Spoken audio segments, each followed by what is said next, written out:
Hello everybody and welcome to another YouTube video from Routemaster for Hire. In this video you get to meet the team, but first we're going to do some work on this blue thing coming up behind me now. But why on earth would we want to be working on a bus that isn't from London and doesn't say London Transport on the side? Well, keep watching because you're about to find out why.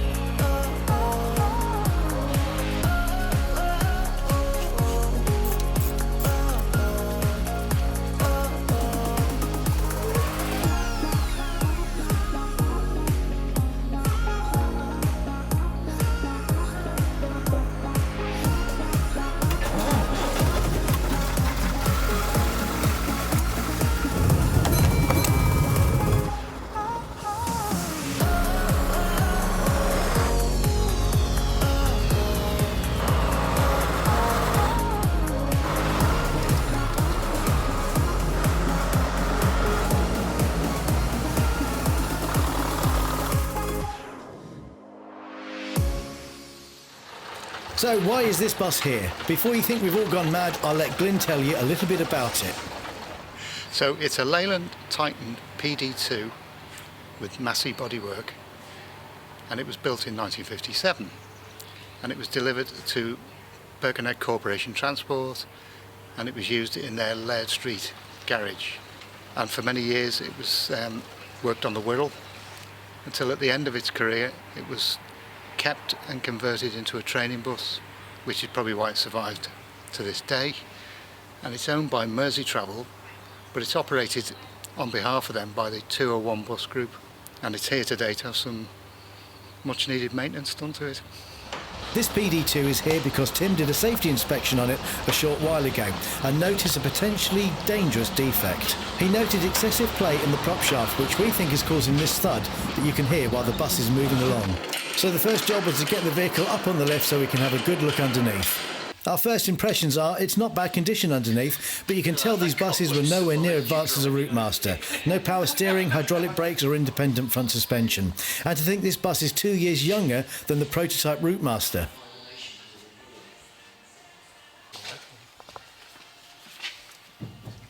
And here's the culprit. This is what's been causing the noise. We need to find out what's causing this excessive play. So the first job is to disconnect the prop shaft. Oh, we also need to drain the diff oil as well. Alan just loves this job. Sorry, Al.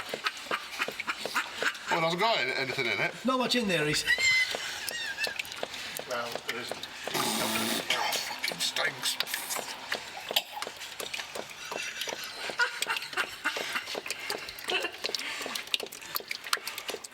Put it on the floor now if you want. I don't know why you're standing there holding it. Because I didn't... Because he said there wasn't much in it, I was expecting a little trickle. Look at that. Look at the state of you.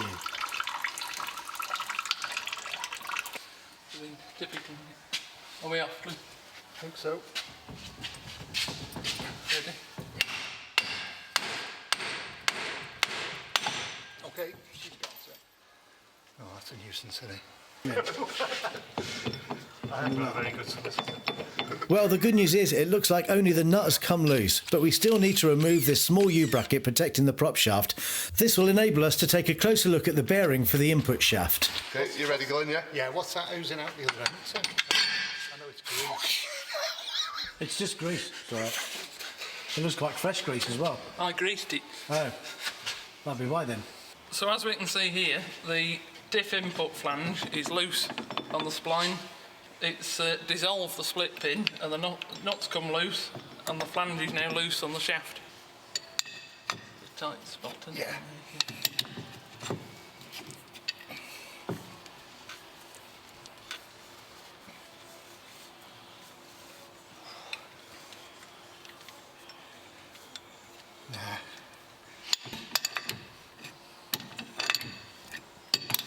They used to joke about the lack of maintenance in Laird Street when the bus was there. Looks like they weren't wrong. No. Okay. is here. Oh, it's on tape, isn't it?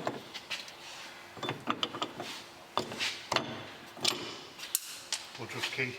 Okay, yeah. See where it's been wearing away on the inside of there. Yeah.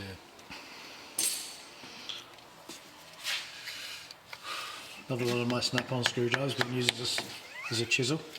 No, just it's a levering device. It's loose now. Has it got a paper gasket or something? No, some sort of In silicone in the past? silicone in the back.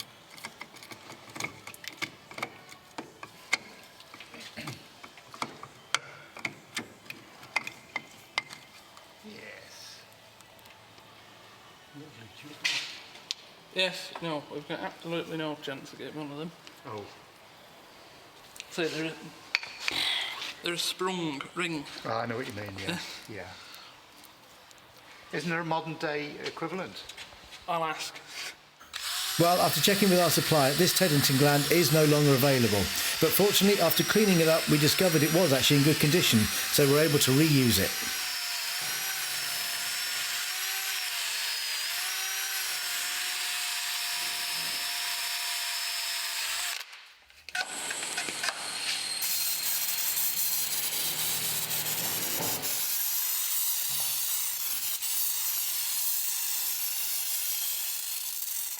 Then, with fresh oil in the diff, a new gasket and plenty of brake and clutch cleaner, everything was put back together, including a correctly fitting split pin to stop the nut coming loose again. Waiting on here. Not going all the way in, is it? There you go.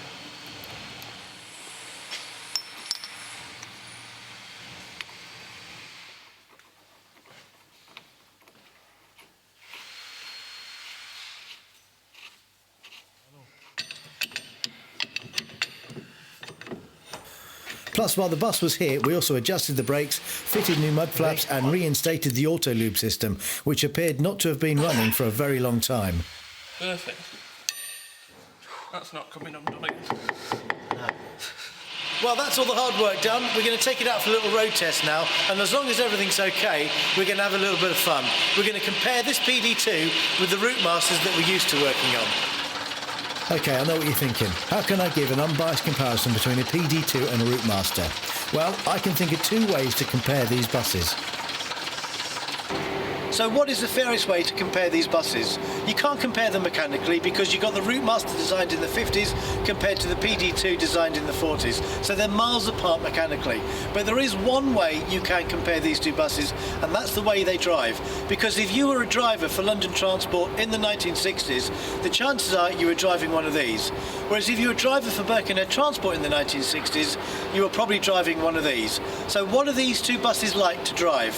We're about to find out. I've never driven this bus before, so let's take it for a spin and see what it's like compared to a Routemaster.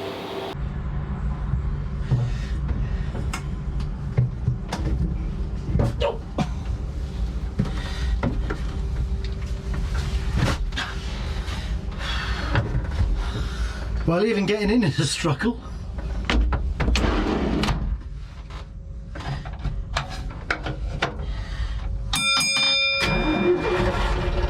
Right, here we go. First time driving a manual bus since the day I took my bus test.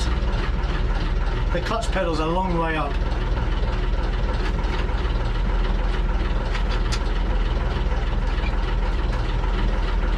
Handbrake.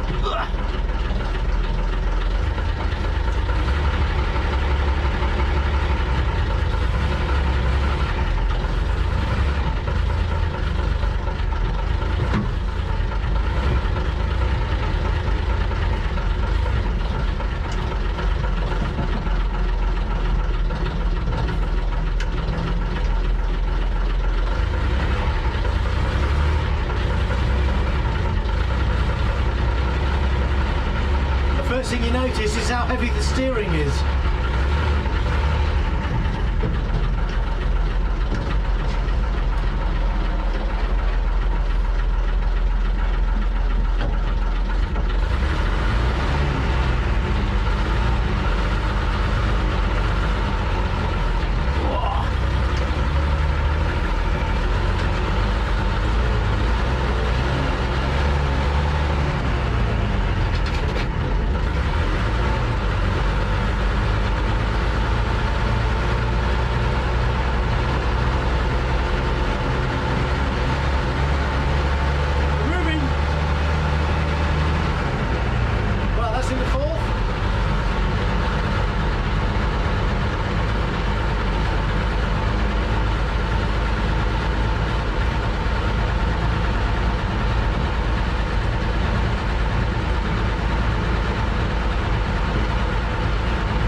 you know, I don't think I did too bad for a first attempt at driving a PD2. But if I'd been a bus driver in the 1960s, I would definitely have driven for London Transport.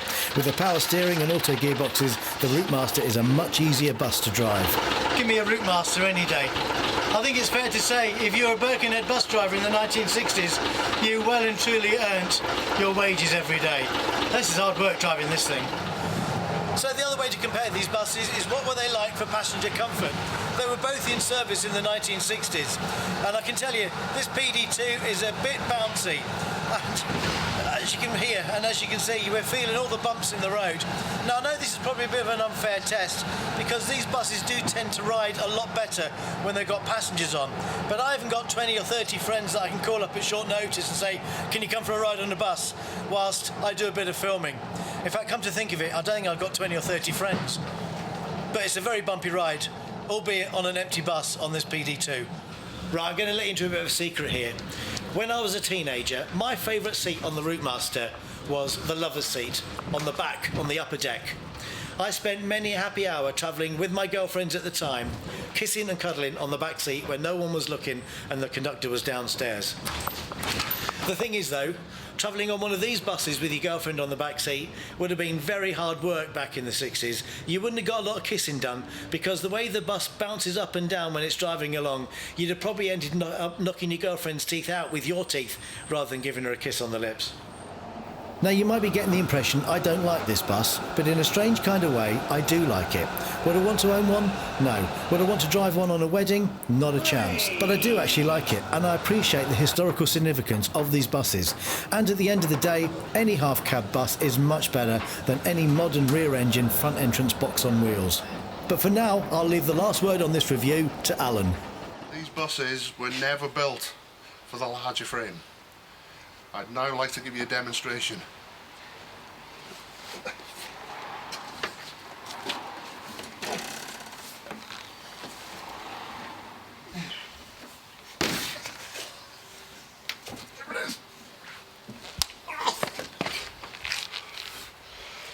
See what I mean?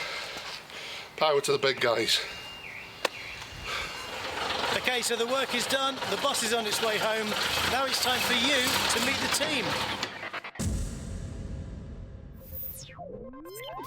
Can you believe it? It's almost a year since we first started uploading regular videos here on YouTube. I know, doesn't time fly? Well, people, we decided it was about time you were introduced to the team of reprobates that you've been watching on your devices for the past 12 months. Just who are these socially awkward characters you see lurking in the background every time you view one of our epic productions? Well, keep watching. You're about to find out who they are.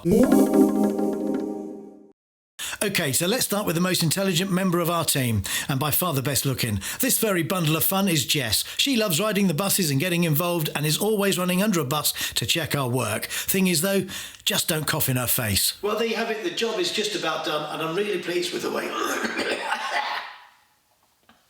Excuse me. Sorry, did that offend you? Why are you staring at me? I only coughed. I ain't got corona, don't worry about it. Well, Jess, you know what they say, never work with humans. Can you look away now? Thank you. Next up is Dave. He struggles with the simplest of tasks. Look at him here. He can't even remove an old V-belt. Just pull it out. Come on. It's not that difficult. What are you doing? Give it a tug. No. You need to hold both sides. Now give it a pull. There you go. Now remind us, what's that thing you just removed called? So, a couple of extra jobs we've discovered that we're going to need to do today. Because of the state of the oil in the engine, we're going to take the strainer box out and give that a clean. And the... what are these called? Belts. Oh dear. Fancy not knowing that. Right, let's see how good you are in the cab. For the second test, we need to see how much charge we have in our accumulators. And to do that, we need to run the engine first to build up the hydraulic pressure in the braking system.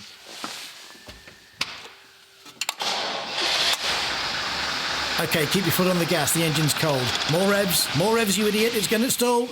Too late. But try not to stall it. Right, so there's the two old compressor belts off. We're going to replace those two with these 4 brand new ones. Now here's a top tip. You're going to use 2 on the pulleys, and you're going to have 2 spare that you're going to tie here over the... what's that thing that spins between the engine and the gearbox? You've forgotten that too, haven't you? I think the word you're looking for there is prop shaft. going. Right, here's an easy job. Just release that anti-squirrel band from the drum. That thing's been on there for a long time, so undo it slowly. No, you're going too fast. Slow it down. Ah, too late. Just what I didn't want to happen.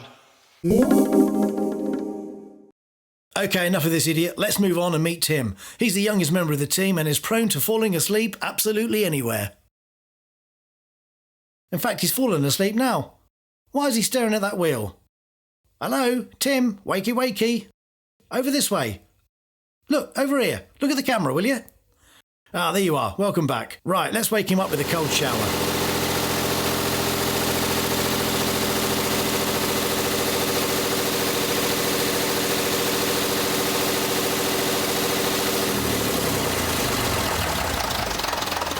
I think he's definitely awake now.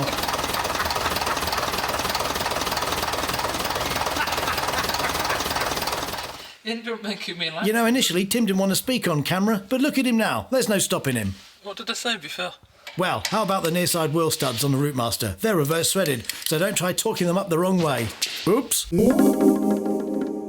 OK, people, next up is Glyn. He's been an electrician in the bus industry all his life, so when we want a fuse changing, he's our go-to. Glyn is a safe pair of hands. Just look at the way he's handling that oil can. He's got a firm grip on it, he's lining up the spout with the studs, and he's not spilling a drop. People, that's poetry in motion. You know you can trust this man with anything fragile. He'd never drop anything or scratch something that you'd spend hours and hours and hours restoring. Thanks, Tim.